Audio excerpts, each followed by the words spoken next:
प्यारे बच्चों नमस्कार। डिफरेंशिएबिलिटी का हमने फार्मूला पढ़ लिया था पिछली क्लास में। आज हम इसके क्वेश्चंस करेंगे, लेकिन एक बार मैं इसको रिकॉल कर देता हूँ कि फार्मूला क्या था हमारे पास। देखिए, फलन y is equal to F X, X बराबर ए पर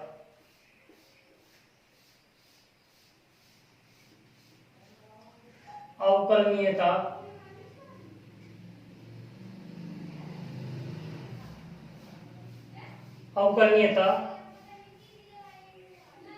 का परीक्षण।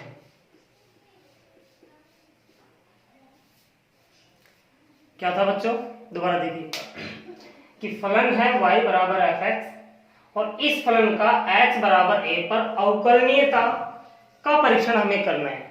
तो इसके लिए मैंने जो आपको बताया था कि हमें राइट हैंड डेरिवेटिव निकालना है और लेफ्ट हैंड डेरिवेटिव निकालना है, और वो दोनों आपस में इक्वल होंगे तो ये फलन जो होगा वो अवकलनीय होगा, अदरवाइज नहीं होगा। और वो क्या क्या था हमारे पास, राइट हैंड डिफरेंशिएट, ये था limit h tends to 0 f a plus h minus F A divided by h, and left hand differentiate जो था वो था limit h tends to 0 F A minus h minus F A divided by minus h। ठीक है बच्चों, अब जो formula मैंने ड्राइव किया था पिछली क्लास में, अगर वो थोड़ा बहुत समझ में नहीं भी आया है ना तो भी काम चल जाएगा हमारा, कोई दिक्कत नहीं है। आपको सिर्फ इतना ध्यान रखना है कि जब भी हम किसी फलन की अवकलनीयता का परीक्षण करते हैं किसी पर्टिकुलर पॉइंट पर, और ये पॉइंट इसका डोमेन जो है उसी में से लेंगे हम, डोमेन से बाहर नहीं ले सकते, ठीक है, यानी कि प्रांत में।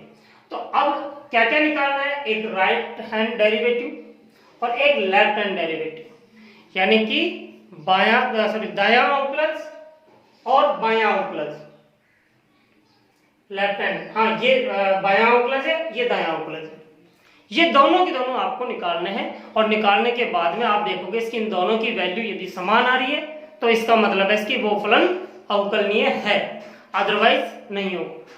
ठीक है बच्चों, तो अब हम इसके क्वेश्चंस करना शुरू करते हैं। ये फार्मूला आप अपने हिसाब से नोट कर लीजिए कॉपी के अंदर, और फिर उसके बाद में क्वेश्चंस के ऊपर देखिए। एक्सरसाइज जो है उसका आपके पास अगर बुक है तो बुक होगी तो आप एक्सरसाइज निकालिए, 6.2 एक्सरसाइज है, ठीक है। प्रश्नावली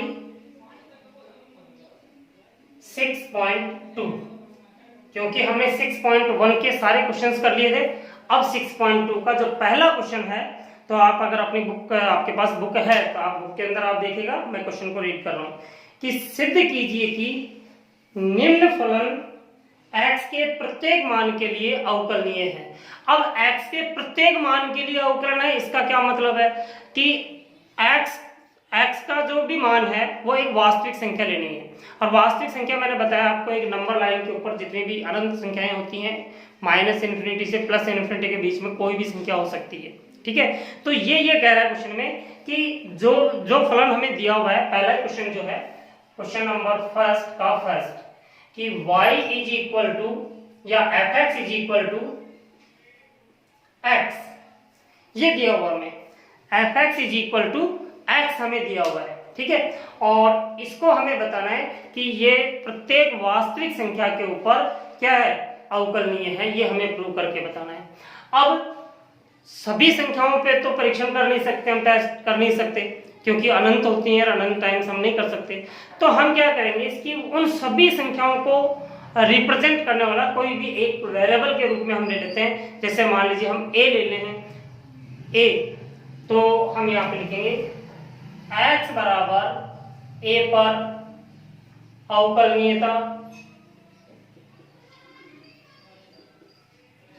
अवकलनीयता का परीक्षण।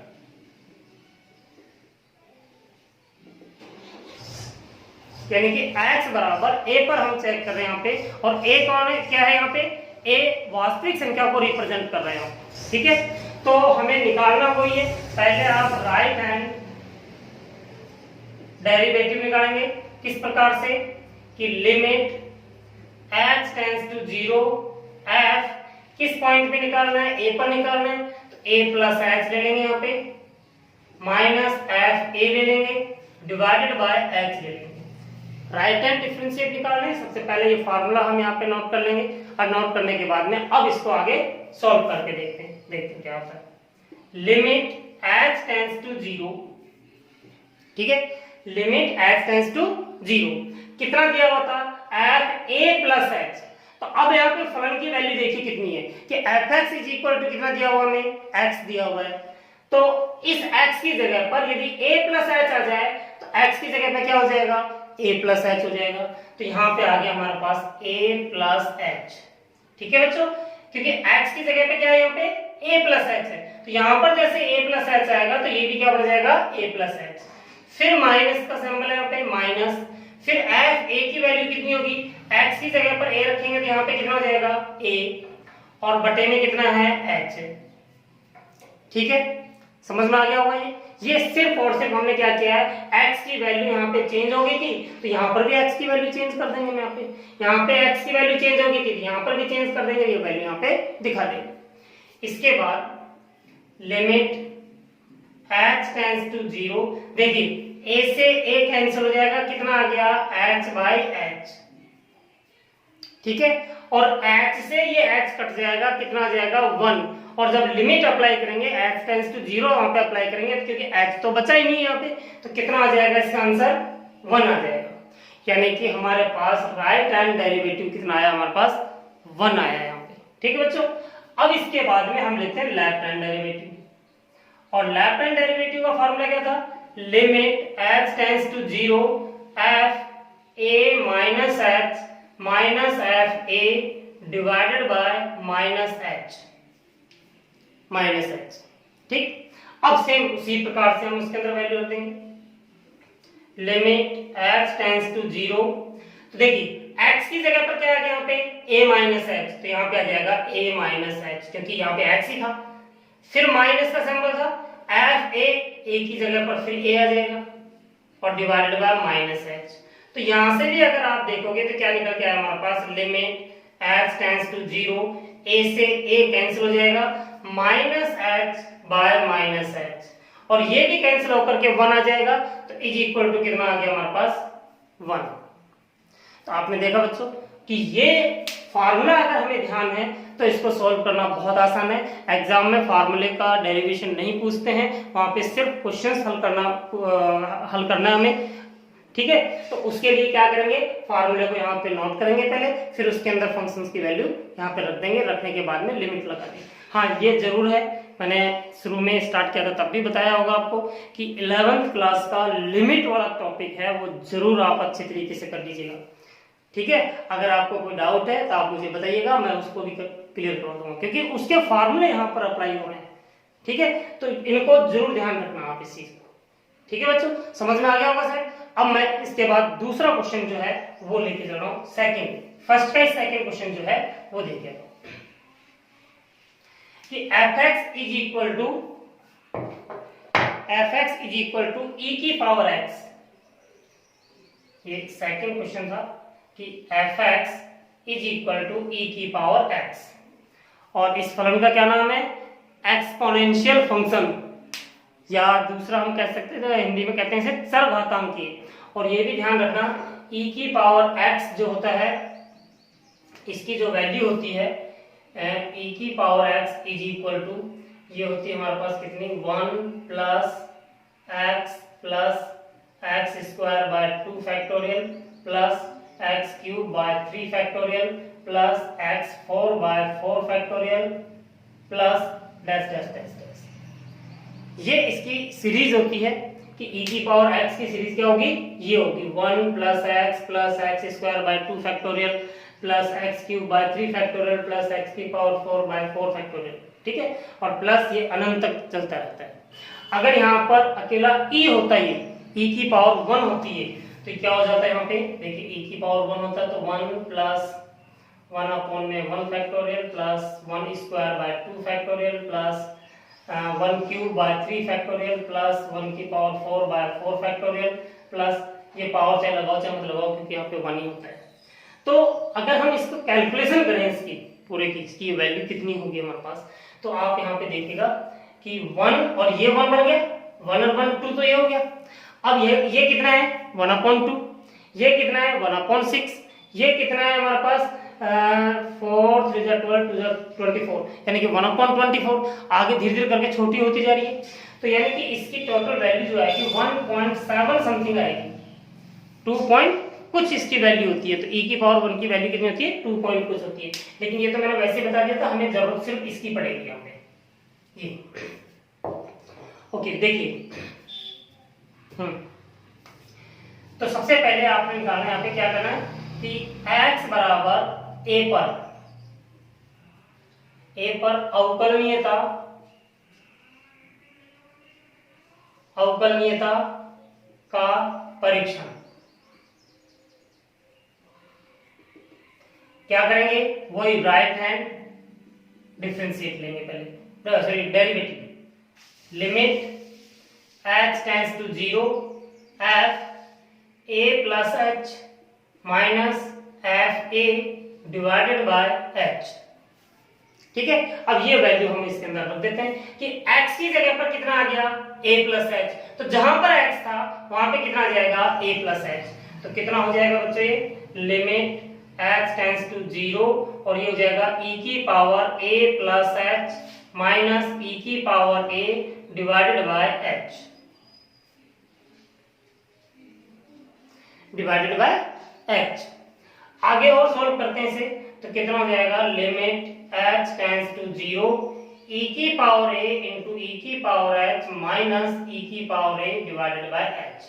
जो e की पावर a प्लस h है, घातांक नियम में आपने पढ़ा होगा कि ये प्लस का चिन्ह है तो ये दोनों मल्टीप्लाई में आकर के अलग अलग हो जाएंगे, e की पावर a हो जाएगा और e की पावर h हो जाएगा। ठीक है बच्चों, अब इन दोनों में से कॉमन क्या है e की पावर a, तो ये आप कॉमन निकाल लीजिएगा। तो कॉमन निकालेंगे तो कितना जाएगा limit h tends to 0 e की पावर a, कॉमन आ गया, कितना बच गया e की पावर h माइनस 1 और डिवाइडेड बाय h। ठीक, अब यहाँ पे मैं डायरेक्ट फार्मूला भी लगा सकता हूँ इससे आगे सॉल्व करने के लिए, और या मैं इसको एक्सपेंड भी कर सकता हूँ। e की पावर a तो इसके लिए कांस्टेंट है क्योंकि h टेंड्स टू 0 है तो इस पे तो कोई इफेक्ट पड़ेगा ही नहीं, e की पावर a है यहाँ पे तो h है ही नहीं, तो ये तो बाहर आ सकता है। बस क्या आ गया e की power h minus 1 by h। अब ये आपने 11th क्लास के अंदर फार्मूला पढ़ा होगा, इसका क्या होता है कि इसकी वैल्यू कितनी होती है 1 होती है, तो इसको हम बाहर निकाल सकते हैं और ये कितना जाएगा e की पावर a ही हो जाएगा। लेकिन मैं इसको सॉल्व करके बताऊंगा कि ये 1 क्यों होता है। देखिए e की पावर a को तो हम बाहर निकाल लेते हैं, लिमिट h टेंड्स टू 0। अब e की पावर h का फार्मूला लगाइए, e की पावर x का फार्मूला क्या था 1 plus x square by 2 factorial, यानी कि x की जगह पे क्या आ गया यहाँ पे h आ गया है। तो अब आप यहाँ पे ये लगा दीजिएगा कि 1 plus h square by 2 factorial plus h cube by 3 factorial plus dash dash dash dash, और लास्ट में था माइनस 1 और डिवाइडेड बाय h। ये हमारे पास आ गया पूरा।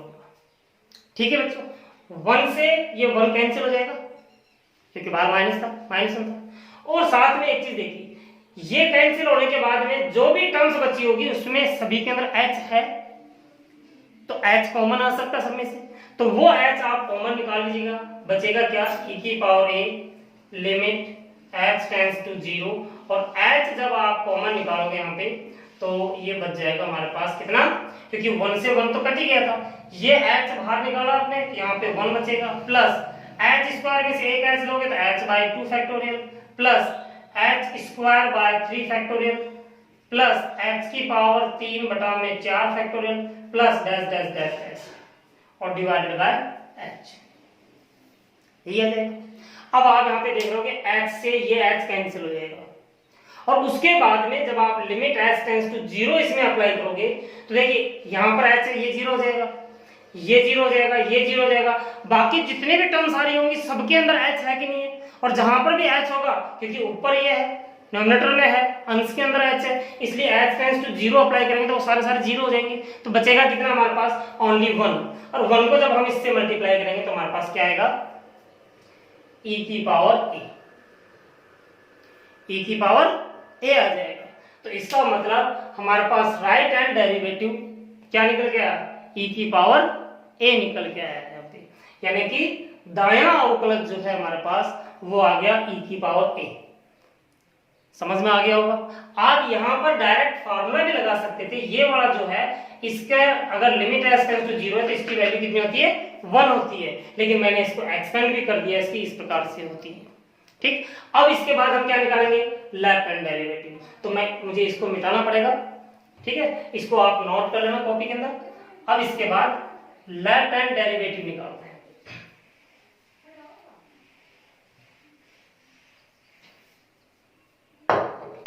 और लेफ्ट हैंड डेरिवेटिव क्या होगा देखिए, पहले हम फार्मूला लिख लेते हैं कि limit h tends to 0 f a minus h minus F A divided by minus का h। जब आप इसके अंदर अप्लाई करोगे h tends to 0 a minus h, यानी कि x की जगह पर आ गया तो e की power a minus h minus e की power a divided by minus h। और सेम उसी प्रकार से जैसे हमने पीछे किया था, तो इनको अलग अलग कर लेंगे। जो ऊपर है e की पावर a इंटू ई की पावर माइनस h माइनस ई की power a divided by minus h। तो अब आप यहाँ पे देखोगे कितना आ गया, limit h tends to 0 e की पावर a कॉमन आ जाएगा, बचेगा क्या, minus h minus 1 divided by minus h। ठीक है बच्चों, समझ में आ गया होगा शायद मेरे हिसाब से। तो अब यहाँ पे देख लो e की पावर a तो बाहर आ जाएगा और ये वैल्यू बच गई हमारे पास, और इसकी वैल्यू कितनी होगी, 1, क्योंकि अभी मैंने बताया था उसी प्रकार से, क्योंकि यहाँ पे e की पावर माइनस h आ गया तो जहां जहां पर x आ रहा था वहां पे माइनस h आ जाएगा और उनके स्क्वायर में है। तो क्या करेंगे, 1 से तो 1 कैंसिल हो जाएगा, 1 से तो 1 कैंसिल हो जाएगा, बाकी बचा हुआ ये h सब में से माइनस h कॉमन निकाल लेना, माइनस h से माइनस h कैंसिल हो जाएगा, बाकी जो बचेंगे उसमें एक तो 1 बचेगा और साथ में जो होगा वो h वाली टर्म्स बचेंगी, और h वाली टर्म्स के अंदर जब h टेंड्स टू 0 अप्लाई करेंगे तो कितना हो जाएगा, वो सारे 0 हो जाएंगे, 1 बचेगा, 1 को e की पावर a से मल्टीप्लाई करेंगे कितना आ जाएगा बच्चों, e की पावर a। तो आपने देखा यहाँ पे लिख देंगे हम कि right hand derivative is equal to left hand derivative, और नीचे लिखेंगे अतः दिया गया फलन x बराबर a पर अवकलनीय है, यानी कि x बराबर a, और a किसको रिप्रेजेंट कर रहा है, वास्तविक संख्या को, तो सभी वास्तविक संख्याओं पर ये क्या होगा, अवकलनीय होगा। समझ में आ गया बच्चों। तो ये मैंने आपको 2 क्वेश्चंस बताए, इसके आधार पर आपको ये वाला क्वेश्चन करके देखना है कि fx बराबर sin x एंड fx बराबर cos x। ये जो 2 क्वेश्चन मैंने लिखे हैं यहाँ पे, इन दोनों को आपको सॉल्व करके रखना है। नेक्स्ट वीडियो के अंदर ये दोनों मैं करवाऊंगा, क्योंकि ये क्वेश्चन में भी हैं और बाकी की आगे करेंगे हम यहाँ पे क्वेश्चंस।